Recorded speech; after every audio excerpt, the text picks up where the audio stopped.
Bac Pro Accompagnement, soins et services à la personne. Les blocs de compétences. Hello! Si tu es là, c'est sûrement parce que tu es en Bac Pro ASSP. Accompagnement, soins et services à la personne. Dans ce cas, bienvenue! Moi, c'est Professeur Payette. Pendant 3 ans, tu vas découvrir une formation passionnante, avec des cours généraux, mais surtout des enseignements professionnels. Tout est réparti en 4 blocs de compétences, chacun avec son examen.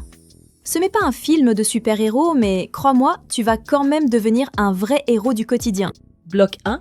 Accompagner la personne dans une approche globale et individualisée. Ici, tu apprends à voir la personne dans son ensemble, ses besoins, ses attentes, son autonomie. Tu découvriras les 14 besoins fondamentaux de Virginia Anderson. Tu apprendras à communiquer avec la personne et sa famille, à participer à son projet de vie et à créer des activités qui favorisent l'autonomie et la vie sociale.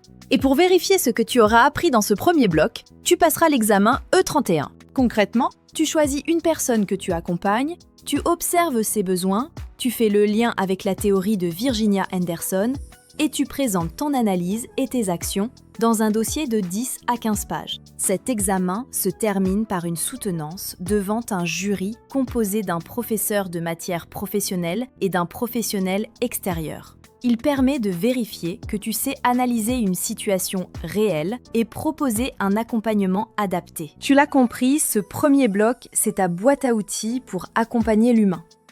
Et maintenant que tu comprends mieux la personne, passons à ce qui se joue au quotidien. Bloc 2. Intervenir lors des soins d'hygiène, de confort et de sécurité. Ici, on passe à la pratique avec des gestes essentiels.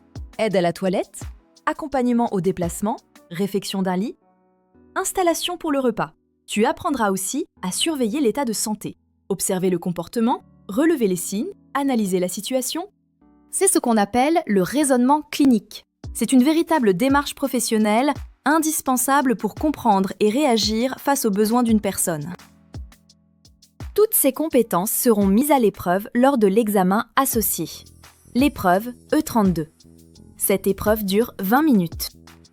D'abord, tu présentes ton raisonnement clinique sur une situation concrète que tu auras choisie en stage avec ton tuteur. Ensuite, tu réponds aux questions d'un jury composé d'un professionnel de santé et d'un enseignant. L'objectif est de vérifier que tu sais relier la pratique et la théorie. Ce bloc, c'est vraiment le cœur du métier. Apporter confort, sécurité et bien-être.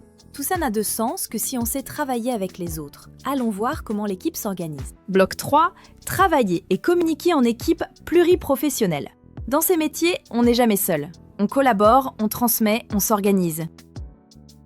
Tu verras comment repérer un dysfonctionnement, remplir une fiche d'événements indésirables, participer à la démarche qualité et à la prévention des risques, ou encore coordonner une équipe de bionettoyage. Toutes ces compétences ne sont pas seulement théoriques. Elles seront évaluées lors de l'examen associé, l'épreuve E33. Il se déroule en 3 parties. Exactement comme ta série préférée sur Netflix. Pendant ton stage, tu rédiges un dossier de 6 à 8 pages sur ton travail en équipe et ta participation à la qualité. Sur ton lieu de stage, tu participes à un entretien avec ton professeur et le professionnel autour des savoirs associés en lien avec l'épreuve. Puis, en centre de formation, tu passes une épreuve écrite de 30 minutes. Elle reprend 3 questions issues de ton dossier sur des thèmes déjà travaillés en amont. Cet examen permet de montrer que tu es un maillon fiable de l'équipe.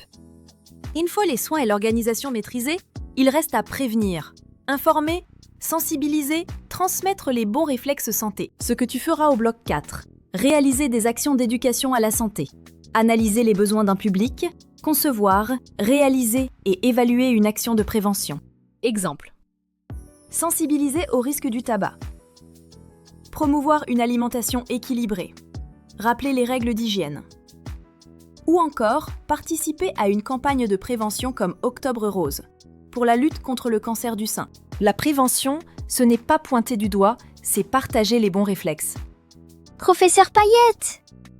Vous voyez, comme notre pote à la compote qui vapote alors qu'il est asthmatique, ben ça, c'est vraiment pas bon pour sa santé. Exactement! C'est ce que tu devras savoir gérer pour l'épreuve E2.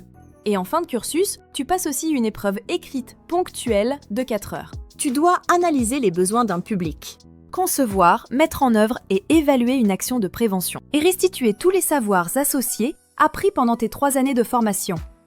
Ce bloc, c'est ta mission de prévention. Transmettre les bons réflexes pour protéger. Ainsi, nous avons parcouru les 4 blocs qui composent le Bac Pro ASSP. C'est une formation riche, concrète et exigeante. Dès le début, il faut s'impliquer. Mais si tu travailles régulièrement, tu auras toutes les clés pour réussir ton bac. Et surtout, pour exercer un rôle de héros, accompagner, aider et protéger les personnes. Pas besoin de super pouvoirs pour être un héros. Il suffit d'enseigner, d'aider et de protéger au quotidien. Avec une bonne dose de paillettes.